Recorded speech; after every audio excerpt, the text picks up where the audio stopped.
D'abord, est-ce que vous pouvez nous présenter l'ISEP en quelques mots? Bien sûr. Donc bonjour à tous. L'ISEP, c'est une école d'ingénieurs en technologie du numérique. Alors le numérique, c'est un peu un mot qu'on entend à toutes les sauces aujourd'hui. À l'ISEP, la conception qu'on a du numérique, c'est vraiment toute la chaîne, depuis l'électronique, les réseaux, les télécommunications, l'informatique, le traitement des données. Tout ça, c'est ce que vous allez voir en venant à l'ISEP. On va le détailler un peu après, hein. Il y a pas mal de troncs communs. Et puis vous vous spécialiserez, on en parlera à la fin, sur des choses comme le big data, la data science, les systèmes embarqués.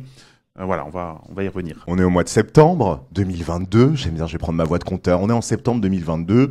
Vous revenez de vacances. Je pense que vous avez prévu pour les vacances. J'espère que vous partirez. Ou alors que vous allez travailler, peut-être, hein. Il y en a qui compte travailler pendant les vacances d'été? Non, pas trop. Ah, si, ok, bah c'est bien, c'est bien. Bon, faut profiter parce que c'est vos dernières très grandes vacances. Après, ça devient plus compliqué quand on est en école. Il y a beaucoup de choses tout le temps. On est en septembre 2022. Qu'est-ce qui se passe? C'est la rentrée. Et donc là, on a plusieurs possibilités à l'ISEP. Quelles sont ces possibilités-là? Tout à fait. Donc, les possibilités, vous les aurez déjà choisies, hein, avec Parcoursup et tout ça dans les jours qui viennent maintenant. 10 jours, 10 Voilà. jours. Je veux pas mettre la pression, mais c'est 10 jours. Donc, à l'ISEP, on a deux cycles préparatoires. On a un cycle préparatoire, on va dire un peu plus classique, ce que vous pourriez retrouver si vous alliez faire une CPGE. Donc, c'est ce qu'on appelle le cycle préparatoire associé. Il est associé avec le lycée Stanislas, qui est juste à côté de l'ISEP. Et donc, c'est vraiment un cycle préparatoire standard, maths, physique, SI, hein, c'est le MPSI, PSI qu'on peut retrouver. Et donc là, si vous rejoignez ce cycle, en gros, ce qui vous attend pendant 2 ans, c'est à peu près 75-80% de maths et de physique théorique. Donc comme une MPSI, hein, une PSI. Et puis l'intérêt, quand même, c'est que donc vous vous confrontez au programme de l'éducation nationale, mais vous n'avez pas le stress des concours. Alors non, en fait, il n'y a pas de concours, il y a un recrutement, on va parler des admissions. On parlera au niveau des admissions. Si vous rejoignez le cycle préparatoire associé, une fois que vous êtes rentré, vous êtes tranquille, si vous travaillez un petit peu quand même, pour les 5 ans à venir. Donc il n'y a pas de concours pour passer d'une année à l'autre ou de la prépa au cycle ingénieur. Parce qu'en fait, de manière générale, quand on veut devenir ingénieur, il y a 2 grandes possibilités, vous devez les connaître, hein. La première possibilité, c'est de faire ce qu'on appelle les CPGE, les classes préparatoires aux grandes écoles. Donc vous en avez plusieurs, vous avez MPSI, PCSI, qu'est-ce que j'oublie, BCPST pour plus ce qui est biologie. Donc ça se passe généralement... MP2I aussi. Maintenant. MP2I qui vient d'arriver, qui est plus une filière d'informatique. Ça, c'est des filières, ouais. La PTSI pour ceux qui ont fait un bac technologique, si je dis pas de bêtises, je dis peut-être une bêtise. C'est aussi ouvert à tous. Bon, bah voilà, vous voyez, je m'actualise un petit peu. Donc ça, c'est, disons, la première possibilité. C'est généralement dispensé par des lycées. Et l'idée, c'est que ces 2 années, qui sont des années quand même, on peut le dire, qui sont intenses. Et à l'issue de ces 2 ans, vous passez des concours pour intégrer des écoles d'ingénieurs qui sont des écoles d'ingénieurs post-prépa.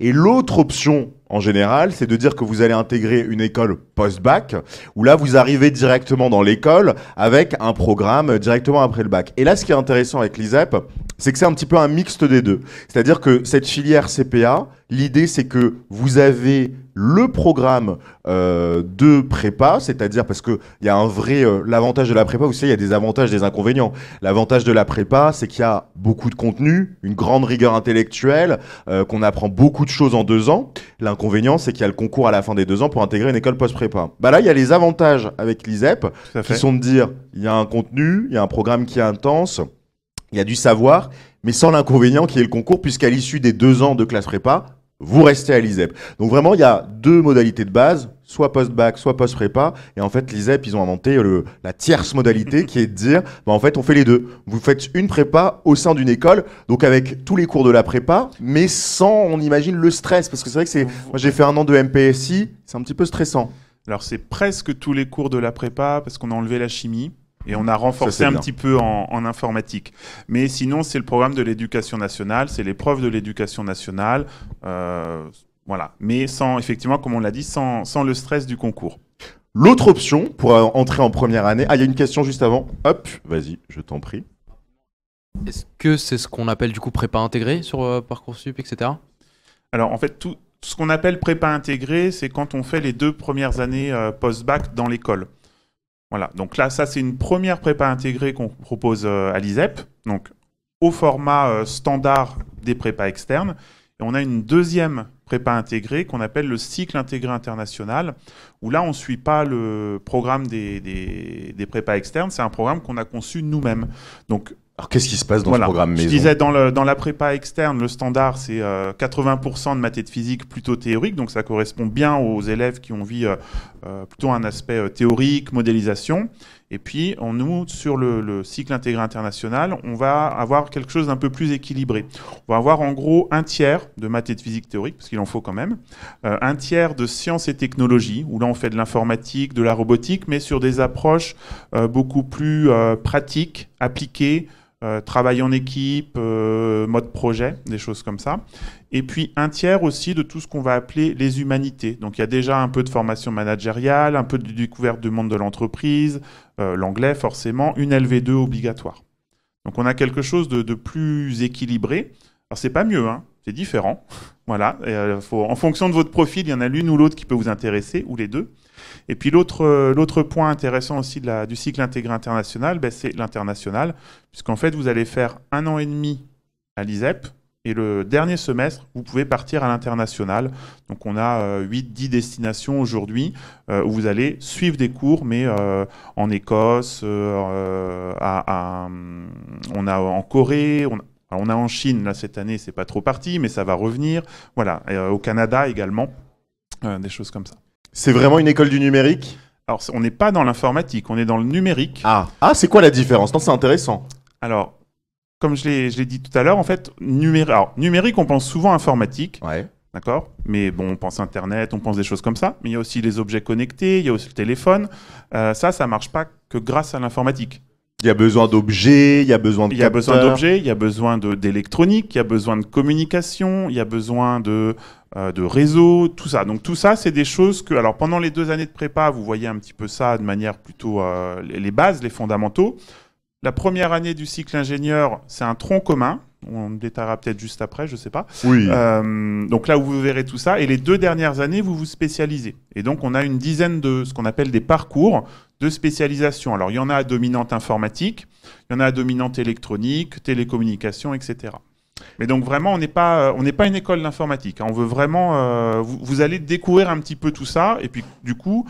peut-être vous avez des idées préconçues en vous disant je veux faire de l'informatique et puis vous allez rendre compte que y a autre chose dans le numérique et que ça va vous intéresser ou l'inverse, hein, on ne sait jamais. Alors on va continuer à poursuivre un petit peu. Donc je vous rappelle, là pour l'instant vous êtes des piou-piou, vous sortez du bac, vous êtes en première année. Donc la première année, vous choisissez soit votre CPA, donc cycle préparatoire associé, soit la CP2I, le cycle préparatoire, le CP2I, cycle préparatoire. CP2I, pardon. Cycle intégré international. Cycle intégré international. Et puis, deuxième année, ça continue, hein, tout simplement. C'est la suite. Si vous avez choisi la première option, vous entrez dans l'équivalent d'une PSI. Et puis, sinon, vous entrez dans la deuxième année de CII. Avec peut-être une spécialité. Si vous choisissez le deuxième cycle, le cycle intégré international, là, il se passe quelque chose au deuxième semestre de la deuxième année. Voilà. Donc là, c'est la possibilité de partir à l'international. Alors, c'est pas une obligation, mais il y a, je pense, 90% des élèves qui y vont. On a une dizaine de destinations un petit peu partout dans le monde. On peut partir où? Faites-nous voyager, faites-nous rêver. L'Écosse, par exemple. Le Canada, la Corée, la Chine. Les autres, je les ai plus en tête, mais voilà. Il y en a beaucoup. Il y en a. Alors, dans le C2I, il y en a une dizaine. Quand on arrivera sur le cycle ingénieur, il y en a plus de 150. Mais voilà, sur les premières années. Et donc, c'est des programmes. On a construit le programme avec nos partenaires. Et donc, vous suivez les cours simplement à l'international. Et puis, certains même font éventuellement un petit stage déjà à ce moment-là, s'ils le souhaitent. Alors ça, donc c'est la deuxième année. Et puis après, quelle que soit la première formation qu'on a suivie, est-ce que l'international, ça rajoute des frais supplémentaires? Ça, c'est une bonne question. Ah oui, ça peut rajouter des frais, en tout cas les frais de vie sur le pays où vous allez aller. Par contre, il n'y a pas de frais de scolarité supplémentaires. Donc ça, c'est... Logement, alors on vous aide, mais il y a des frais aussi. Donc vous payez le logement, mais en général, ce qui se passe dans les écoles, c'est qu'il y a des listes de logements. Ceux qui sont partis l'année précédente, bah du coup, ils ont dit, bah moi j'ai vécu là, et donc vous pouvez contacter, où il y a même des résidences partenaires, donc c'est plutôt bien géré. Nous, et après, l'avantage, on est en contact avec les établissements d'accueil et donc voilà, on aide à trouver, effectivement. et puis il y a un grand avantage aussi, c'est que en général dans les écoles, et c'est ce qui est intéressant dans les écoles d'ingénieurs, c'est qu'il y a des services internationaux qui gèrent tout ça. Moi je me rappelle, j'étais parti dans l'école que j'ai faite, je suis parti aux États-Unis. Bon bah il y a le dossier à remplir. Après on a la personne qui nous appelle, qui nous dit bah voilà, il faut que tu choisisses tes cours. Après une fois qu'on est sur place, il arrive toujours des petites bêtises quoi. On a toujours des petits soucis, des problèmes. Moi j'avais accessoirement pas versé l'argent de mon loyer, donc j'ai eu des petits soucis avec l'administration américaine. Bon bah l'administration française, elle est venue, elle a dit désolé Guillaume, il a de la phobie administrative, donc s'il vous plaît ne le virez pas. Mais voilà, en tout cas il y a un bel accompagnement qui est fait. Exactement. Alors on continue à poursuivre notre petit voyage dans le temps. Est-ce que vous êtes avec moi? J'ai l'impression d'être un Bogdanov un peu à l'époque où ils étaient dans le vaisseau spatial. Là, on est en train de voyager. Et là on se retrouve quoi? On se retrouve donc 2022, 2023, 2023, 2024, 2024, 2025. Là vous entrez en quelle année? Troisième année, sauf si vous sautez une classe, mais ça c'était possible qu'en primaire, après ça s'arrête. On arrive en troisième année, et là on est dans le cycle ingénieur. Qu'est-ce qui se passe dans le cycle ingénieur? Alors, vous êtes dans le cycle ingénieur. Alors, ce qui est intéressant aussi, c'est que vous n'allez pas être tout seul dans le cycle ingénieur. Que vous ayez fait le cycle intégré international ou le cycle préparatoire associé, vous arrivez, vous êtes mélangés. On a aussi d'autres élèves qui viennent de l'extérieur, donc soit qu'on fait des classes prépa, soit qu'on fait, alors ça va plus exister, mais un DUT ou un BUT qui rejoindront. Donc toute cette population, elle est mélangée. Et c'est une année, donc première année de cycle ingénieur, en tronc commun, 2 semestres à l'ISEP. Et là, comme je disais, vous allez voir un petit peu tous les éléments qui constituent la chaîne du numérique. Donc vous aurez des cours TD/TP de manière standard, et puis ce qu'on met vraiment en place à l'ISEP, c'est ce qu'on appelle l'apprentissage par projet. Donc vous allez avoir un énorme projet qui s'appelle le projet système numérique, qui va vous occuper 10 à 12 heures par semaine. Vous allez être une petite équipe de 6 à travailler tous ensemble toute l'année. Donc mode projet, en travail en équipe, vous aurez un expert qui vous guidera. Et par exemple, un des projets qui a été réalisé, je crois que c'était il y a 2 ans, c'était autour de la domotique. Donc l'objectif, c'était de concevoir un appartement connecté. Donc il fallait étudier un petit peu, imaginer votre appartement, imaginer les capteurs qu'on pouvait mettre dedans, capteurs de lumière, de température, d'humidité, des choses comme ça. Comment ces capteurs vont communiquer entre eux, comment on va récupérer les informations, comment on va transmettre cette information à un ordinateur ou à un téléphone, et puis éventuellement comment on va pouvoir contrôler son appartement depuis son ordinateur ou sa maison. Ou de dire, tiens, dès qu'il fait un petit peu trop chaud, la clim se met en route ou des choses comme ça. Et donc là, ça vous fait vraiment toute la chaîne du numérique. Cette année, je crois que c'est sur des données plutôt environnementales, qualité de l'air ou des choses comme ça. Donc ça évolue tous les ans. Mais l'idée, voilà, c'est de vraiment de se rendre compte que le numérique, il est absolument partout dans notre vie, et que c'est pas, comme on disait, que l'informatique. Parce que c'est quelque chose qui a... Ah, il y a une petite question. Vas-y, pose ta question, on t'écoute. Alors, historiquement, on est autour d'une 30aine de places. Mais ça dépend beaucoup, on n'a pas forcément de limite forte, ça dépend vraiment beaucoup de votre dossier, en fait. C'est un recrutement sur dossier. Et puis ça dépend aussi, souvent, les élèves qui viennent de DUT, ils candidataient pour l'apprentissage. Donc je crois qu'il y a un petit slide derrière sur l'apprentissage, donc on en parlera à ce moment-là, si vous voulez bien. Alors, sur les élèves qui sortent de... Bon, pour vous donner une idée, dans le C2I, on a à peu près, donc dans le cycle intégré international, on a à peu près entre 150 et 180 élèves. D'accord? Sur le cycle préparatoire associé, on a une centaine d'élèves. Donc là, on est en gros à 250 élèves qui rentrent dans le cycle ingénieur par les prépas intégrés. Et puis ensuite, on va aller chercher des élèves qui viennent de classes préparatoires aux grandes écoles. On est à 50, 60 élèves. Et les DUT, on est jusqu'à 30, 40, ça va dépendre des dossiers. Ah, ça c'est intéressant. Bon, on arrive déjà dans l'émission, mais je sens qu'il y a des questions. Alors déjà, ça va dépendre du DUT ou du BUT que vous avez fait. La plupart des élèves qui viennent dans l'école, ils ont fait le DUT GE2I. Alors c'est génie... Ah, me demandez pas, ça je connais pas assez. Informatique, voilà. Okay. On a des élèves, quelques élèves qui viennent des DUT réseau télécom ou informatique également. Après, de toute façon, sur le recrutement des DUT, c'est sur dossier. Donc, il y a un dossier à remplir avec vos notes, avec Également, vous avez l'aval du conseil de classe, qui recommande une poursuite, qui autorise ou qui conseille une poursuite d'études. Donc ça, c'est assez important.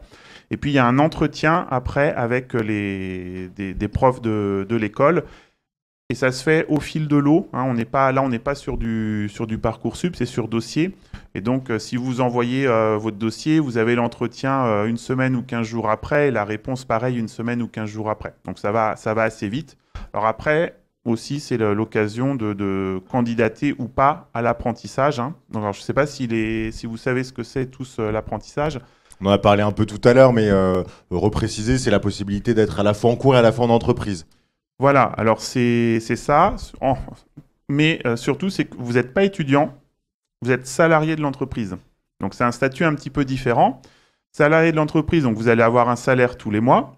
Et en plus, c'est l'entreprise qui prend en charge les frais de scolarité. Donc, financièrement, c'est super intéressant. Par contre, c'est un peu plus lourd à suivre puisqu'il faut jongler avec les contraintes et de l'école et de l'entreprise. Et puis, à l'ISEP, il y a un rythme un petit peu particulier, c'est que vous serez 2 ou 3 jours à l'école, 3 ou 2 jours dans l'entreprise chaque semaine. Donc, il faut vraiment s'adapter. Donc, c'est le concours E3A.